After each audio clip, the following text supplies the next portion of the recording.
I pulcini sono in grado, possiamo dire tra virgolette, di contare, in questo caso fino a 4, per trovare un contenitore, anzi il contenitore che consente l'accesso al cibo, quindi di mangiare. Sfatato quindi il mito che la gallina non è un animale intelligente.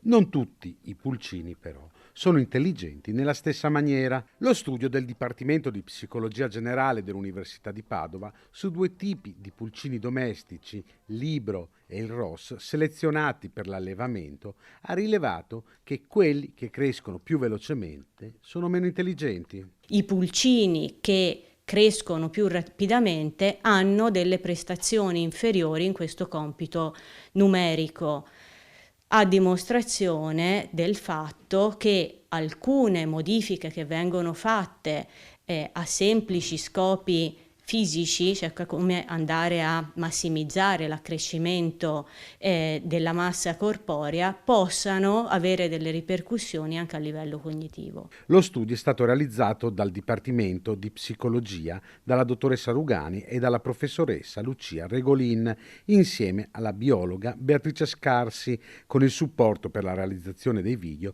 di Salvatore Frisina e della studentessa Naz Ashik. Quello che ci permette di capire è che delle manipolazioni volte a modificare degli aspetti corporei di fatto vanno anche a modificare un po' l'intelligenza dell'animale. Ci fa apprezzare quelle che sono le abilità cognitive e quindi di conseguenza anche le necessità di questi animali da reddito, per offrire degli spunti che possano migliorare le condizioni di allevamento.